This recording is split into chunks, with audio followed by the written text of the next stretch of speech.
त्यो अनुसार काम गर्न सक्नु भएन म त लेखेर भन्छु किनकि 3 महिना भइसक्यो एउटा पनि काम अगाडि बढेको छैन चुनाव त परको कुरा पहिला त भ्रष्टाचारलाई कारबाही गर्ने कुरा भएकै छैन है हो अब उहाँले सक्नुहुन्न जस्तो लाग्छ उहाँले राजीनामा दिनु पर्यो र अर्को प्रधानमन्त्री अब तत्कालीन छिटोभन्दा छिटो काम गर्ने कारबाही गर्ने सुशीलाजी र अरू जिएनजीहरूले एकचोटि हर्का साङपाङलाई दिउँ न त रमिता हेरौँ त भ्रष्टाचारीको के हालत हुन्छ भ्रष्टाचारीको एकचोटि हर्केलाई दिइहालौँ न त के हुन्छ त त्यो भ्रष्टाचारलाई कारबाही गरौँ हर्क पनि एक्लै सक्दैन नि हर्क साङपाङ अथवा चाहिँ कुनै नयाँ मान्छे अर्को आए पनि पहिला शिरपाज ज्ञानेन्द्र सरकारलाई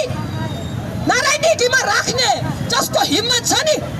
जो त्यस्तो नेतृत्व आउँछ नि त्यसले यो नेपालको राजनीति शान्तिपूर्ण ढङ्गबाट ल्यान्ड गर्न सक्छ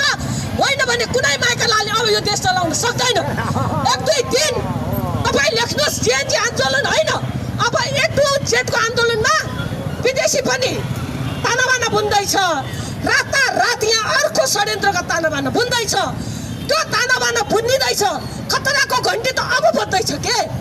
नेपालमा शान्ति होइन साथीहरू जेएनजीले मात्र भएन अब यो नेपाल धर्म जातको लडाइँमा गृहयुद्धको मैदानमा फस्यो भनेर लेख्दा केही फरक पर्दैन किनभने हामी 17 12 13 वर्ष अगाडिदेखि यो कुरा बोल्दै आएका छौँ कि यो देशमा सामरिक महत्त्वको कुरा छ भू राजनीतिको कुरा छ उत्तरमा त्यत्रो कम्युनिस्ट शक्ति छ दक्षिणमा लोकतान्त्रिक गणतन्त्र भएको भारत छ जसले नेपालमा गरिखाएको देख्नै सक्दैन अनि उसले धेरै नेता परिचालन गरेको छ धेरै एजेन्टहरू परिचालन गरेको छ नेपालमा शान्ति हुँदैन यस कारणले भू राजनीतिको खेल हो र यो अमेरिका संसारको दादागिरी गर्ने अर्को खेल छ र चाइना र अमेरिकाको लडाइँमा नेपाल बाँच्छ भएर बिच्चिने क्रम जारी हुँदैछ यस कारणले राजा नारायणहिटीमा भयो भने शक्ति अन्तर्राष्ट्रिय शक्तिको ब्यालेन्स के हुन्छ नारायणहिटीमा ठोकिन्छ अभिभावक बुवासँग डिलिङ गर्यो भने छोराछोरीलाई मतलबै भएन अहिले अन्तर्राष्ट्रिय शक्तिको राजनीतिक शक्ति कूटनीतिक शक्तिको ब्यालेन्सै छैन केपी आफ्नै तालको प्रचण्ड हत्यारा आफ्नै तालको